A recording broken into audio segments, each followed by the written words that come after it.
1546. 1546. C'est la date à laquelle l'Église a définitivement fixé la liste des livres qui composent la Bible. C'est ce qu'on appelle le canon biblique. Et pour les chrétiens, ça n'a absolument rien changé. Ça n'a rien changé parce que les chrétiens connaissaient déjà cette liste. Ils savaient déjà que la Bible se composait de ces livres-là. Alors pourquoi l'Église a-t-elle défini la liste des livres de la Bible à ce moment-là? Parce que la Bible, pour la première fois depuis 1500 ans, était en danger. Luther voulait enlever des livres de la Bible. Et face à cette menace, l'Église a enseigné quelle était la liste des livres de la Bible. Elle n'enseignait rien de nouveau, mais elle avait besoin à ce moment-là, face à cette menace-là, de dire formellement ce qui avait toujours été vrai. Eh bien, à propos de l'écologie, il en va un petit peu de même. Et il en va de même en ce qui concerne l'enseignement des papes sur l'écologie. Ce qu'ils nous apprennent n'est pas vraiment nouveau. Ils ne révolutionnent pas la foi. Cependant, jusqu'à maintenant, les questions écologiques ne s'étaient pas posées. Et donc, les papes n'avaient pas eu besoin de s'exprimer dessus. Et cet enseignement n'existait que de manière très diffuse. Si l'on en vient à parler d'écologie dans l'Église, si cette question mérite qu'on y consacre des encycliques, qu'on y consacre des conférences ou des topos au groupe Mission, c'est que quelque chose a changé. Et en fait, il y a deux choses qui ont changé. D'abord, le regard que l'homme porte sur le monde. Le regard qu'il porte sur la nature. C'est un changement assez ancien que l'on pourrait dater au début de la modernité. Et son expression la plus typique, c'est la fameuse phrase de Descartes, que vous connaissez peut-être, dans le discours de la méthode, où Descartes dit que l'ambition de l'homme moderne, c'est de se rendre maître et possesseur de la nature. Qu'est-ce que la nature ? Quelle est cette fameuse nature que l'homme observe désormais avec un regard prédateur? La nature, c'est d'abord le monde. Et cela, les écologistes contemporains l'ont bien compris. La nature, c'est le monde qui nous entoure. Étymologiquement, écologie veut dire science du foyer, discours sur le foyer. Et les écologistes sont donc ceux qui étudient la manière dont nous sommes en relation avec ce foyer, avec le monde. Mais s'arrêter à une telle définition serait un peu réducteur. La nature, c'est le monde créé par Dieu dont nous faisons partie, et en ce sens, nous aussi, nous avons une nature. Et c'est peut-être là le point que les écologistes contemporains ont le plus de mal à voir ou oublient souvent. Très précisément, la nature d'une chose, c'est ce qu'est cette chose, c'est ce qui la définit, c'est ce qui est au principe de son agir. Il est dans la nature d'une pierre de tomber, il est dans la nature d'un rossignol de voler et de chanter. Une écologie qui prend en compte toute la nature, toutes les natures, aussi bien le monde dehors que l'homme dedans, une telle écologie est catholique. Et c'est ce que les papes ont appelé une écologie intégrale. Le premier élément qui a poussé les papes à s'exprimer sur toutes ces questions, c'est donc cette attitude de prédation, ce changement de regard sur le monde que l'Église regardait déjà avec circonspection depuis quelques siècles. Le deuxième changement est bien plus récent. Il est la conséquence du premier. Ce deuxième changement, ce sont les effets de plus en plus visibles de cette attitude désordonnée de l'homme à la nature. Ces effets, l'homme s'en rend compte depuis quelques décennies seulement, et c'est un électrochoc. Ne passe plus un jour sans que la presse parle des questions d'énergie, de climat, de pollution. Et c'est face à cette radicale prise de conscience de notre contemporain, du fait que quelque chose ne va pas, que les derniers papes ont pris de plus en plus position sur la question écologique. Et ce qui est intéressant, c'est que si cette prise de position s'explique en raison de la crise contemporaine, les vérités dont il est question sont indépendantes de la crise contemporaine. Et c'est là un point très très important. Si on reprend notre exemple de tout à l'heure, même si Luther n'avait pas attaqué le canon biblique, il n'en aurait pas moins demeuré que les livres définis comme faisant partie de la Bible auraient été quand même ceux-là. Même si Luther n'avait pas contesté ces livres, ça aurait tout de même été cela. Eh bien, pour la question écologique, c'est un peu la même chose. Si la crise écologique n'existait pas, le juste rapport à la nature que nous enseignent les papes serait tout de même juste, serait tout de même le rapport que nous devons entretenir.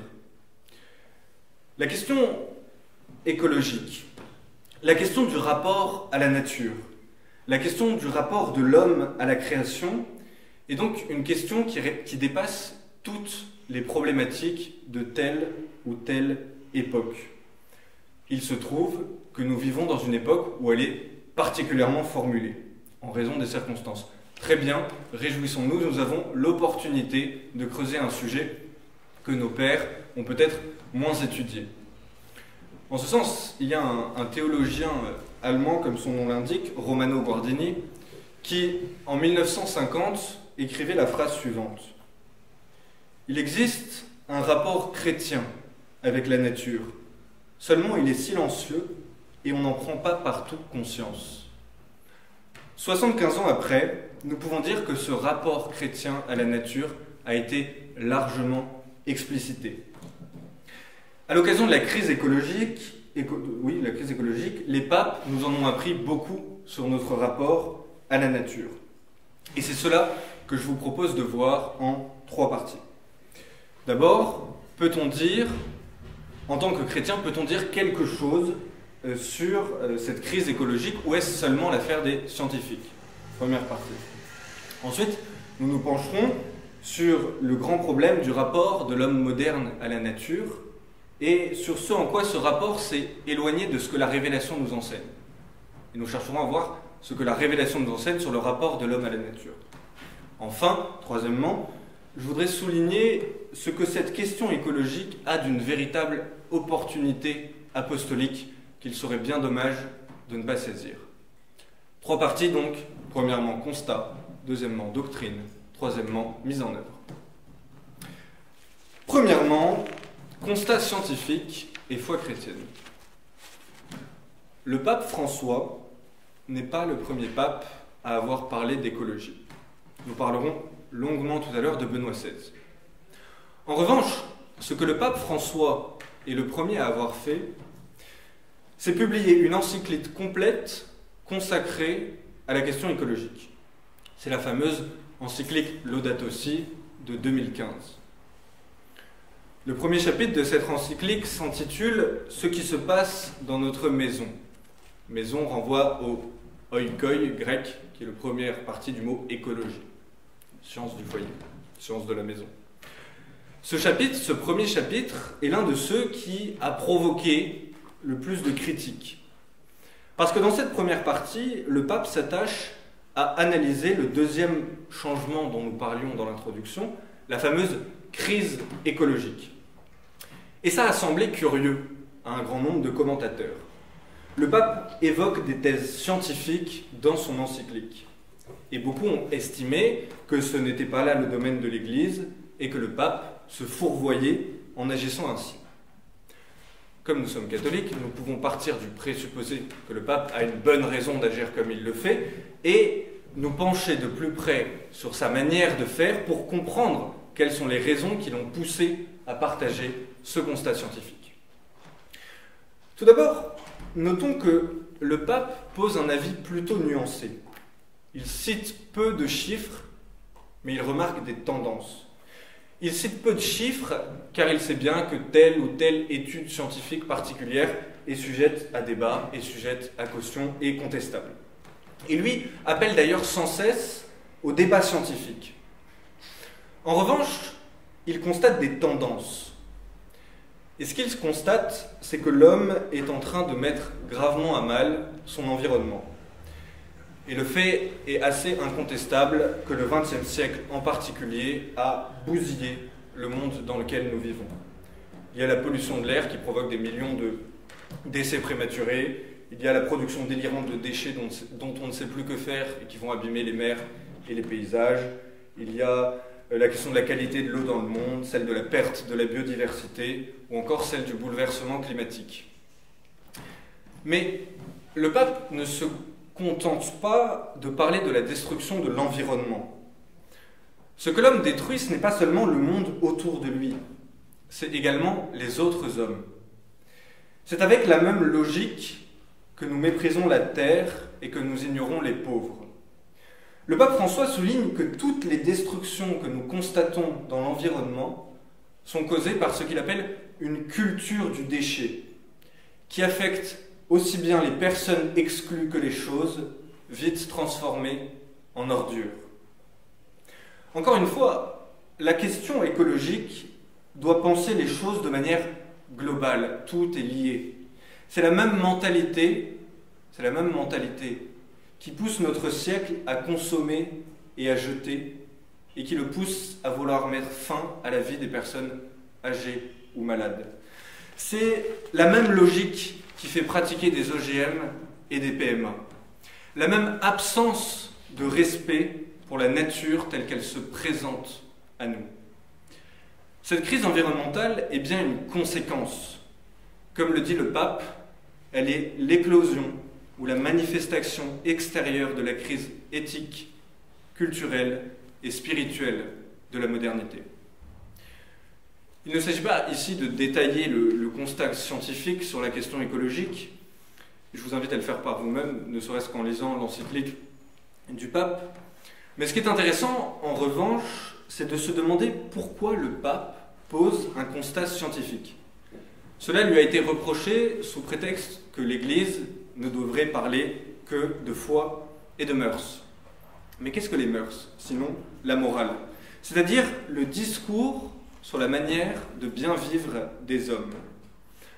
Or, pour s'exprimer avec pertinence sur le bien vivre de l'homme, il faut comprendre, il faut connaître cet homme. Et c'est là que la science a un rôle à jouer. Saint Thomas d'Aquin, qui a une théologie morale d'une très grande finesse, s'est appuyé sur la psychologie d'Aristote, c'est-à-dire sur la manière dont Aristote avait compris l'homme. De même, ce serait se priver de bien des secours que de réfléchir sur le lien entre l'homme et la nature, sans observer, sans regarder, sans s'intéresser à ce que les scientifiques disent sur la nature, disent sur l'état de la nature. Alors certes, ces constats scientifiques ne sont pas des éléments qui font partie de la foi. Mais n'oublions pas que Dieu est créateur de la nature qu'il a voulu avec un ordre. Et si cette nature a un ordre, c'est qu'elle est intelligible, c'est qu'on peut la comprendre. Et il nous appartient de l'observer pour en découvrir l'intelligibilité. Et c'est cela que permet la science. Ces éléments scientifiques permettent de comprendre le monde dans lequel nous vivons et où se vit notre foi. Ils n'influencent en rien la foi, mais ce serait dommage de s'en priver. Les thèses scientifiques sont sujettes à caution, à débat, il faut étudier, comprendre, penser, réfléchir, mais il ne faut pas les mépriser. Et surtout, il ne faut pas mépriser, malgré toutes ses limites, la science de notre temps. Saint Augustin, au 5e siècle, nous disait déjà un peu cela. Il expliquait qu'il arrive assez souvent qu'un homme, même non chrétien, puisse avoir des connaissances très solides, établies par la raison, établies par l'expérience, à propos de, je le cite, de la terre, du ciel, des éléments de ce monde, à propos de la nature, des animaux, des plantes, des pierres et autres choses semblables. Et saint Augustin estimait qu'il serait extrêmement choquant et dommageable que cet homme cultivé, qui a ces connaissances, entende un chrétien tenir sur de tels sujets des propos délirants en ayant l'air de s'appuyer sur les Écritures. En le voyant se tromper, l'incroyant pourrait difficilement se retenir de rire, dit saint Augustin. Ce qui est fâcheux, ajoute-t-il, c'est que, aux yeux des gens qui ne partagent pas notre foi, la Bible passe pour avoir professé de telles opinions.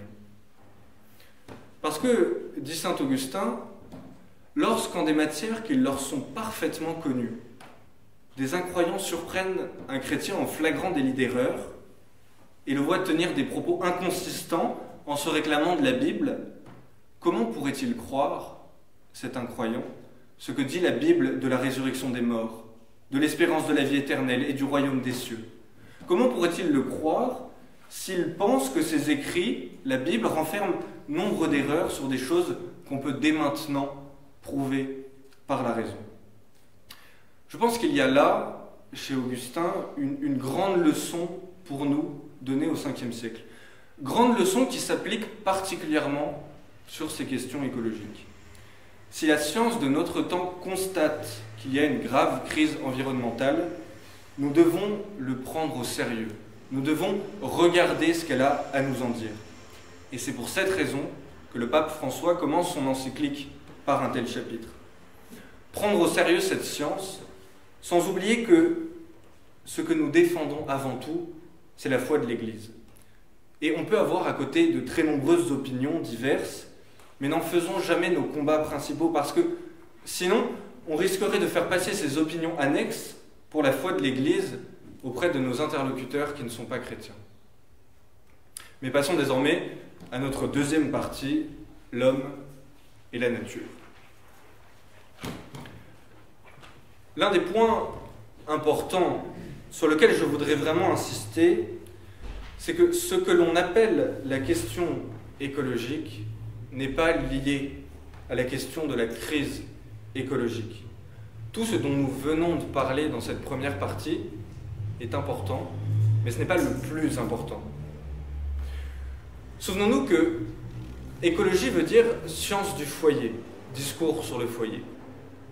Il nous importe de savoir quel discours nous devons porter sur le monde, sur la nature, quel que soit l'état conjoncturel de celle-ci.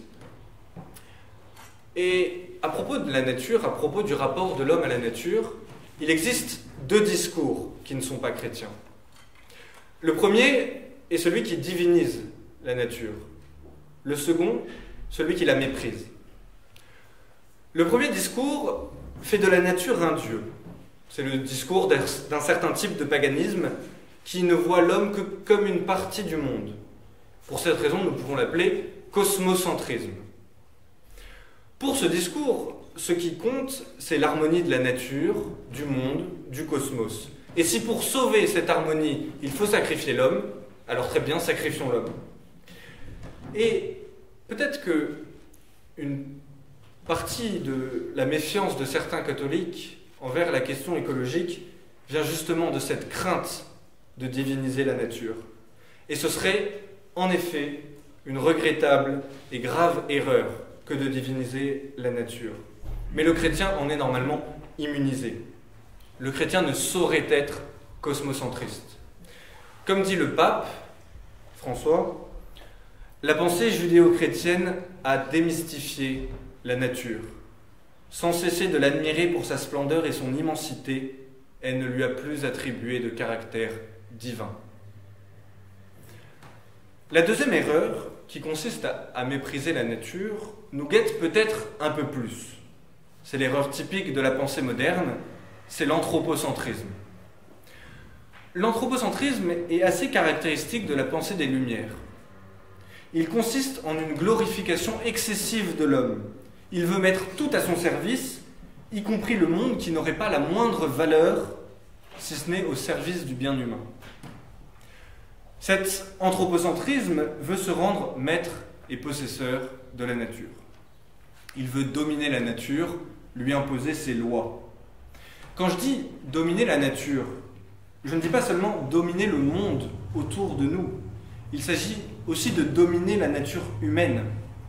Et l'aboutissement théorique de cette pensée, c'est Jean-Paul Sartre qui estime que l'homme n'a pas de nature, ou plutôt que c'est à lui de construire sa propre nature, à partir de sa volonté. Vous imaginez très bien les conséquences d'une telle pensée aujourd'hui. Tout ce qui tourne autour de ce que le pape François appelle l'idéologie du genre vient de cette absence de respect pour la nature humaine. Et dire cela, c'est commencer à comprendre pourquoi l'écologie ne concerne pas seulement la Terre, mais une question bien plus vaste. Deux écueils donc, le cosmocentrisme et l'anthropocentrisme.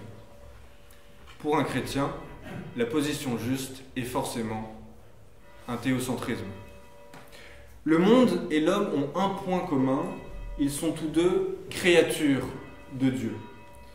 Et on ne peut pas comprendre le rapport qu'ils doivent entretenir si on ne remonte pas à leur source commune. Et cette source commune, c'est le Dieu créateur. Pour comprendre quelle position l'homme doit entretenir avec le reste de la création, il faut regarder les choses avec le regard même de Dieu. Il faut regarder les choses en ayant en tête ce que Dieu nous enseigne. De la révélation et de l'enseignement de l'Église, nous pouvons tirer 3 thèses essentielles que nous allons développer et 3 thèses qui ont besoin d'être tenues ensemble. Premièrement, le cosmos a une dignité propre, indépendante de celle de l'homme. Deuxièmement, l'homme a cependant une place particulière dans ce cosmos, car il est à l'image de Dieu. Troisièmement, chaque créature et la création dans son ensemble sont en dernière analyse ordonnées complètement à Dieu. D'abord, première idée, le cosmos a une dignité propre, indépendante de celle de l'homme. Cette idée est à l'opposé de la philosophie des Lumières. Elle est à l'opposé de l'anthropocentrisme et elle est assez bien comprise par les écologistes contemporains. Pourtant, pour véritablement la comprendre, il nous faut prendre conscience que la nature n'est pas seulement nature, mais qu'elle est d'abord création.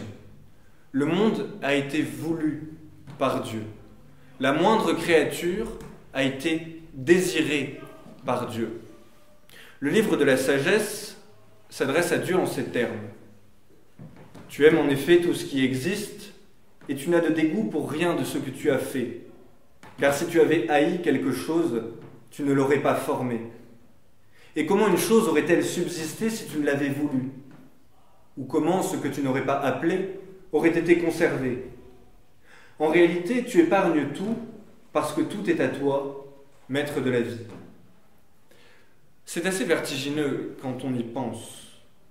Chaque créature, dit le pape François, est l'objet de la tendresse du Père qui lui donne une place dans le monde. Même la vie éphémère de l'être le plus insignifiant est l'objet de son amour. Et en cela, ce n'est pas du romantisme niais que de pleurer la disparition des espèces animales. Ce n'est pas du romantisme niais que de pleurer la destruction de la biodiversité ou l'artificialisation croissante de nos lieux de vie. Il est déplorable que ce qui a été voulu par Dieu soit détruit par l'homme. Et ceux qui le disent ont raison, même si souvent ils ne réalisent pas à quel point ils ont raison.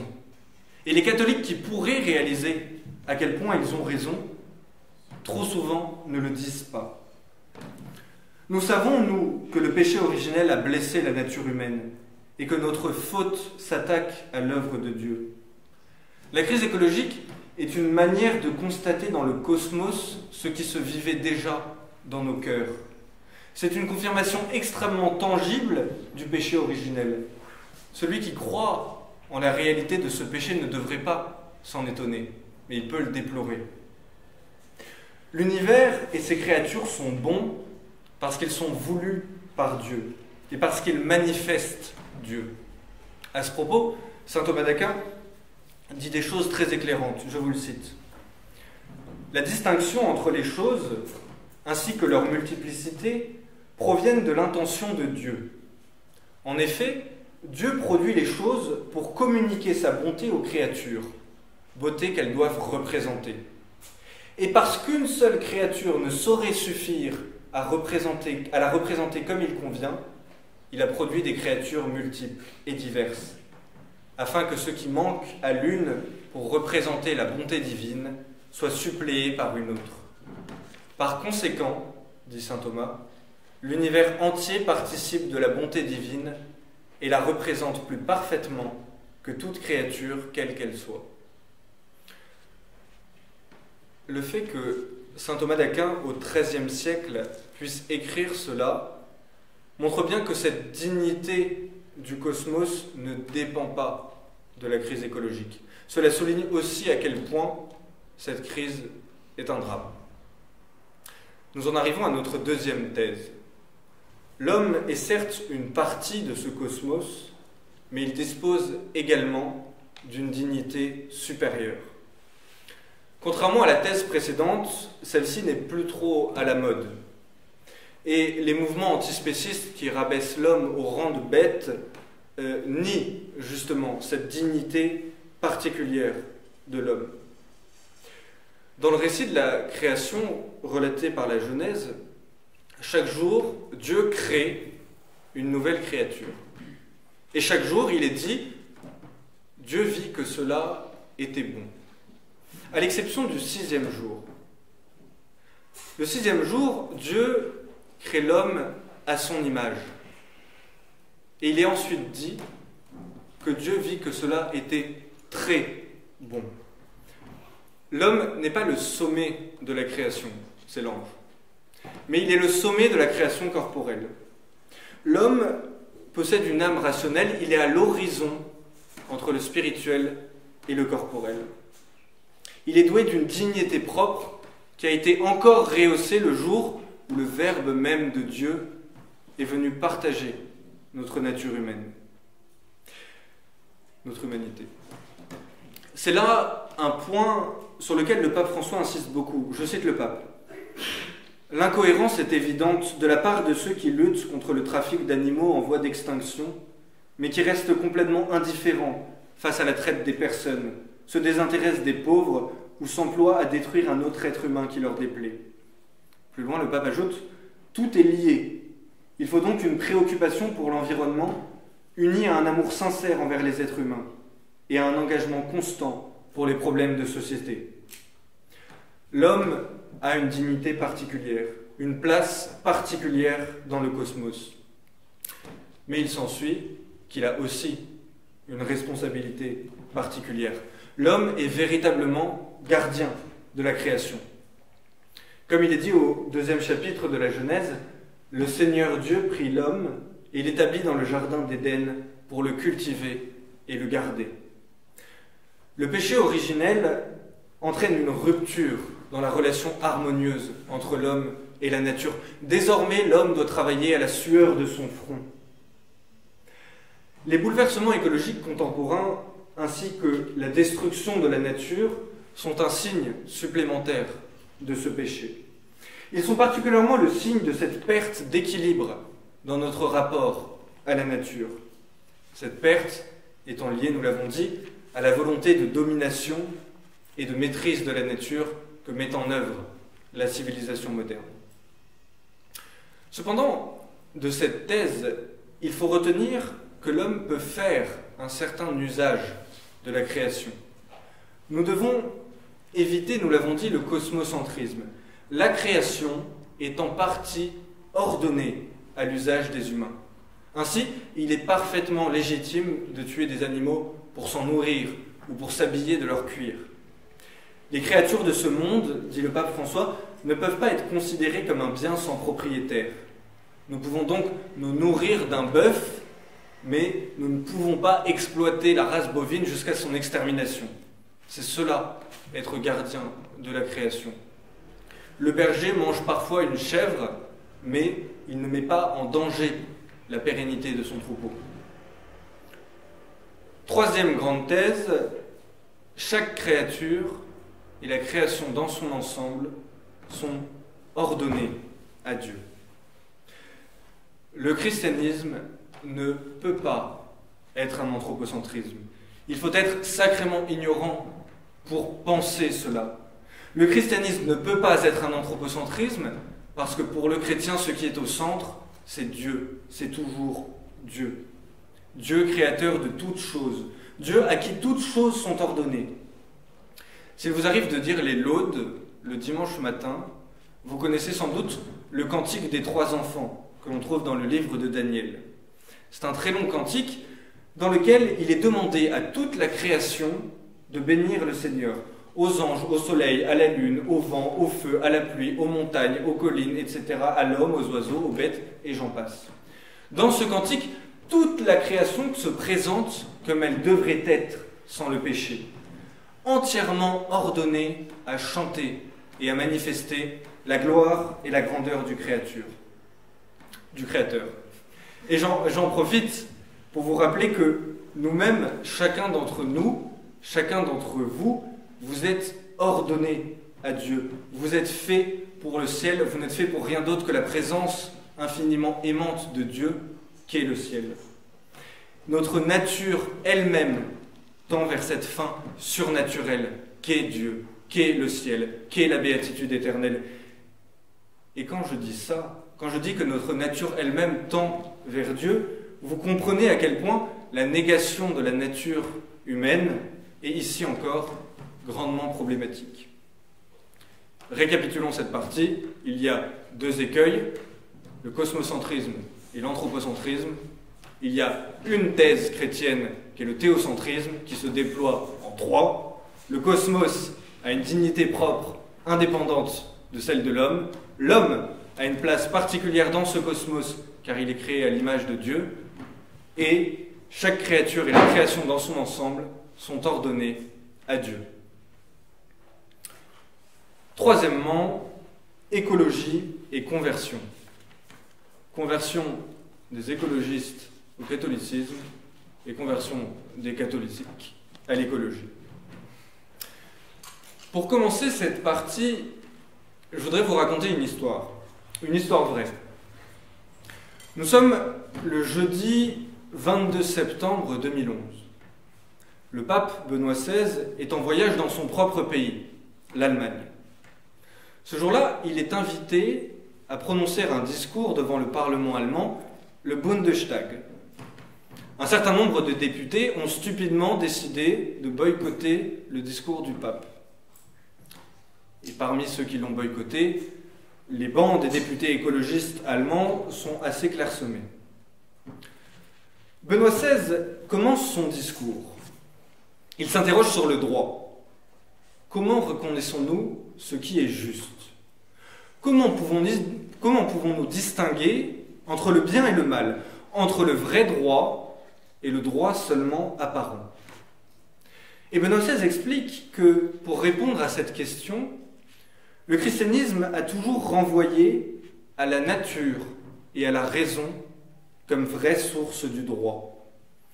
C'est lorsque la raison observe la nature, c'est lorsque la raison observe l'harmonie de la nature, son ordre qui partout se laisse voir, qu'elle peut discerner ce qui est juste.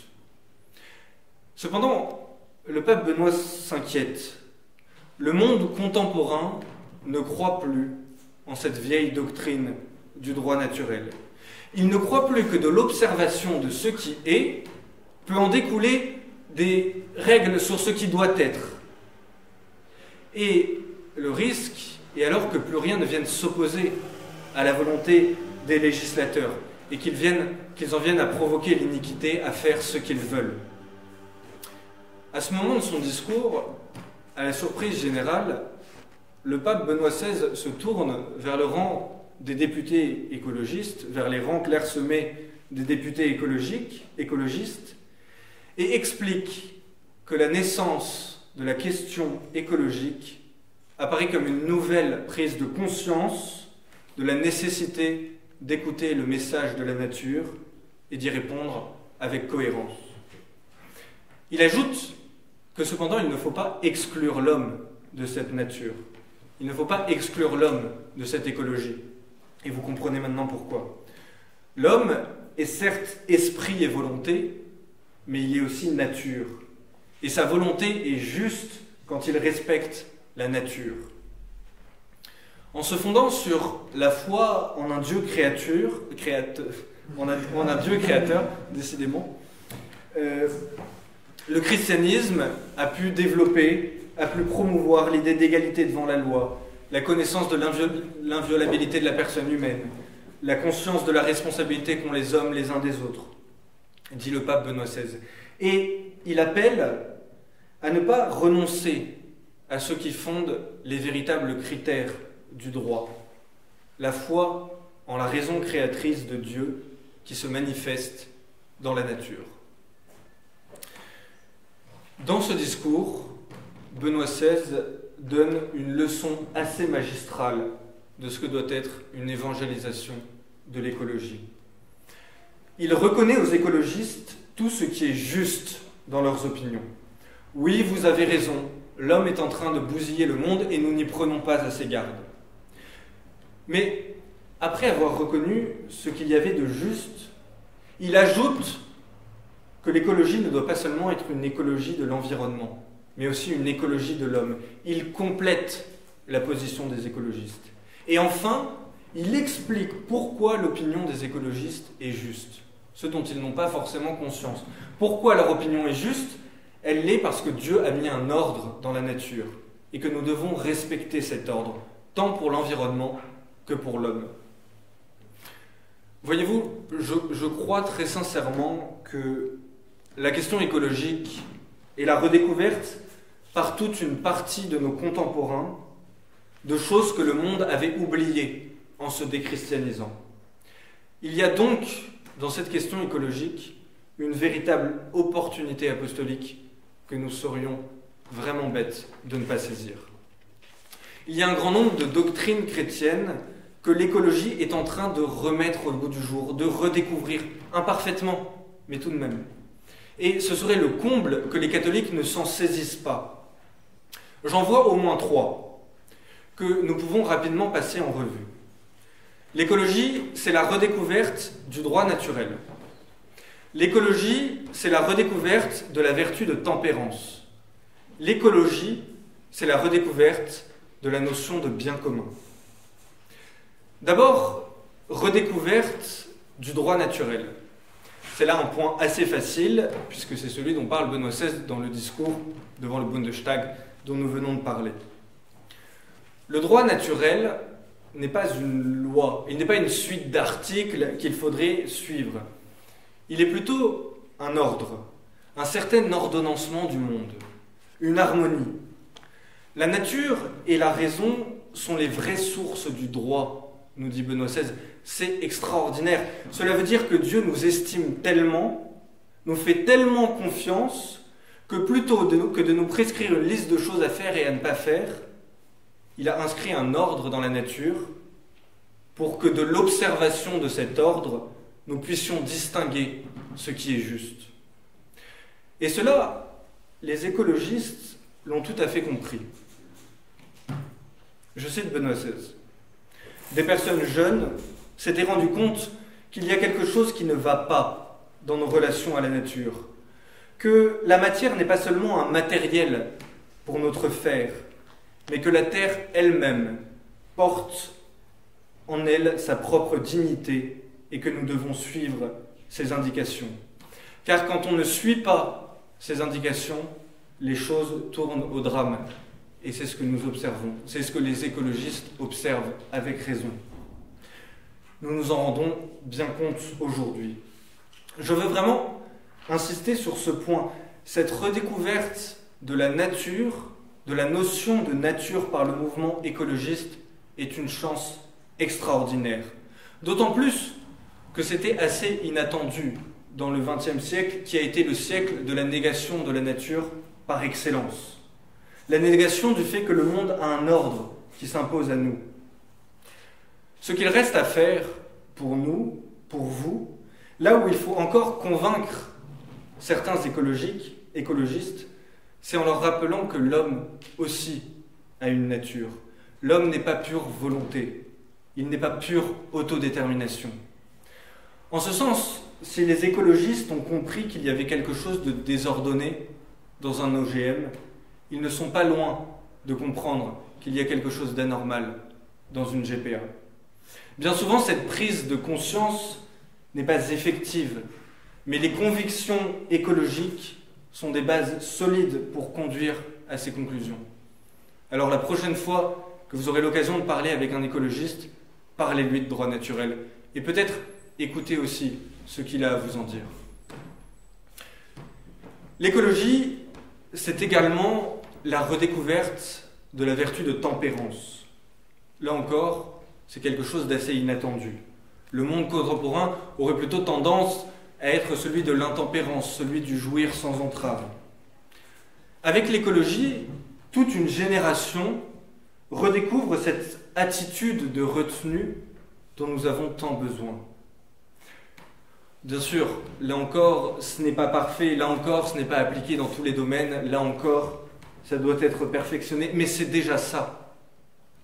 Celui qui a compris qu'il y avait quelque chose d'absurde dans le fait de manger des tomates en hiver, dans le fait d'acheter des vêtements tous les jours, dans le fait de changer de téléphone tous les ans, dans le fait de partir en vacances à l'autre bout du monde pour une semaine, celui-là a compris qu'il fallait un peu ralentir.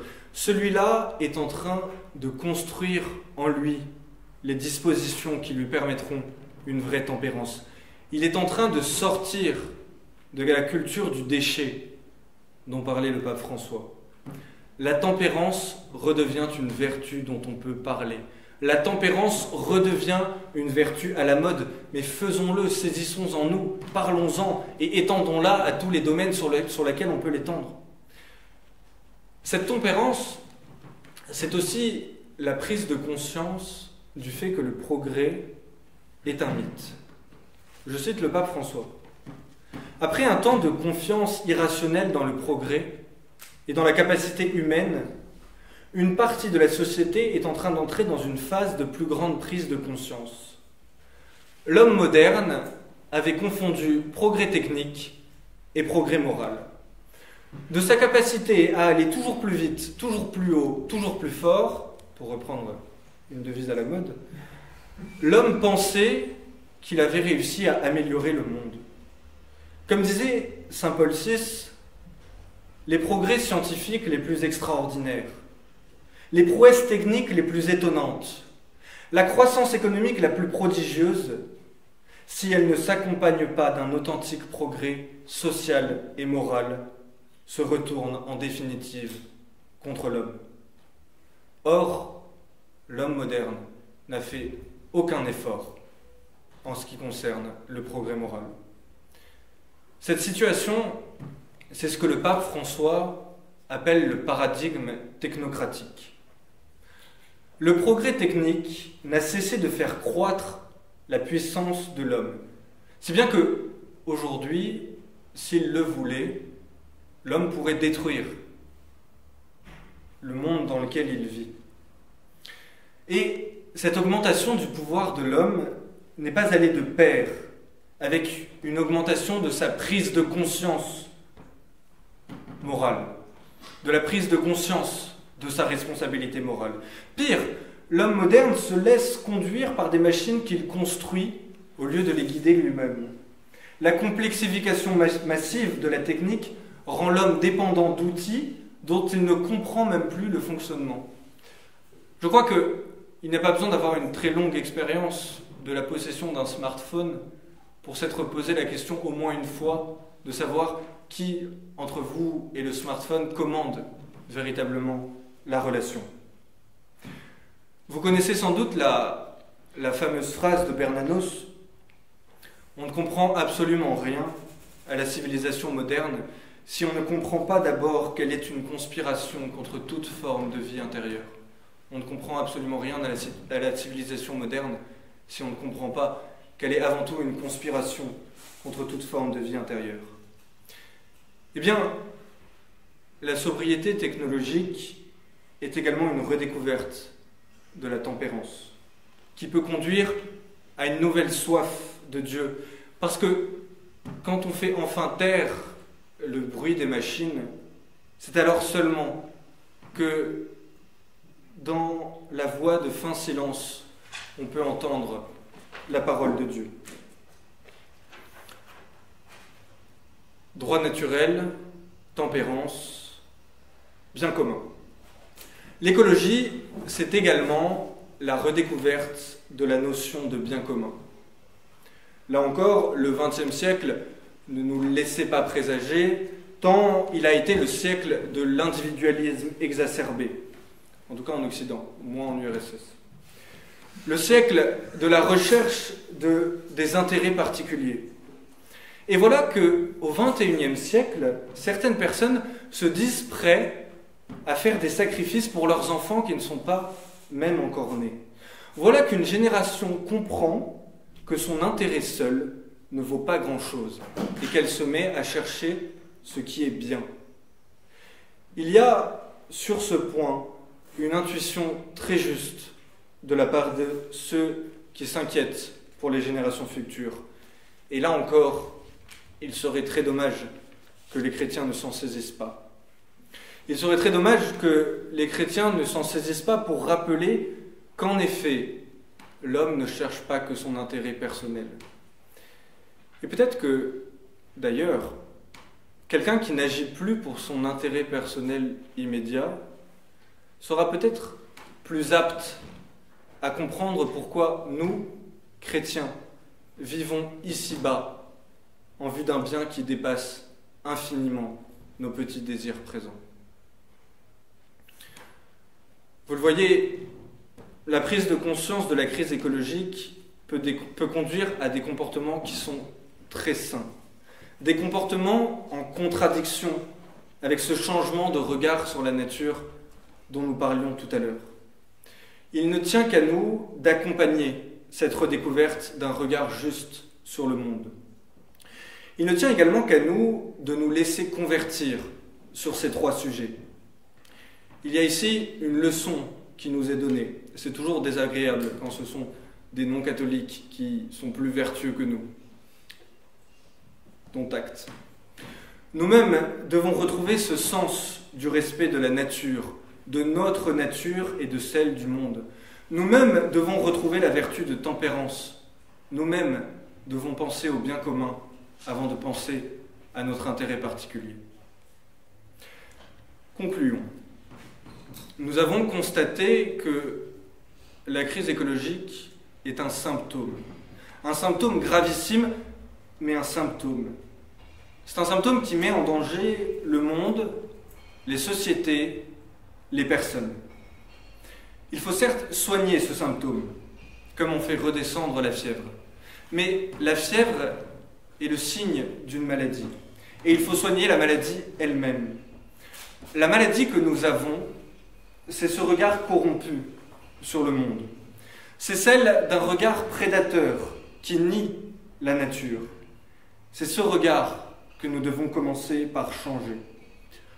Nous devons apprendre à recevoir la nature telle qu'elle se donne, telle que Dieu l'a créée. La nature du monde et son ordre, la nature de l'homme et son ordre.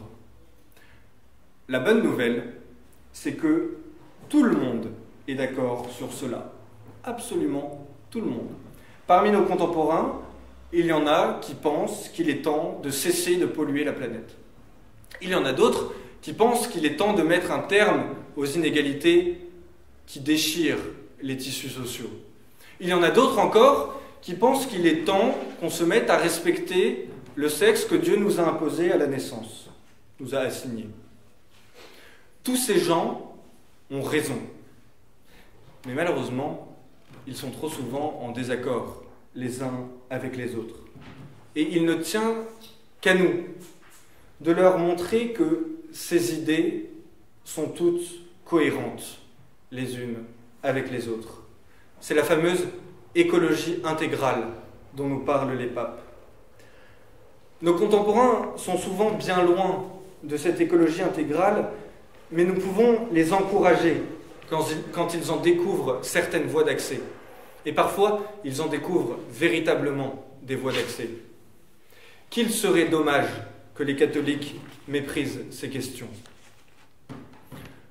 N'oubliez pas, le cosmos a une dignité propre. L'homme a cependant une place particulière dans ce cosmos parce qu'il est créé à l'image de Dieu. L'un et l'autre, l'homme et le cosmos, sont ordonnés à Dieu. Nous parlions tout à l'heure de théocentrisme, finissons par cela, parce que toutes ces questions ne sont pas d'abord des questions techniques. Ce sont éminemment des questions spirituelles.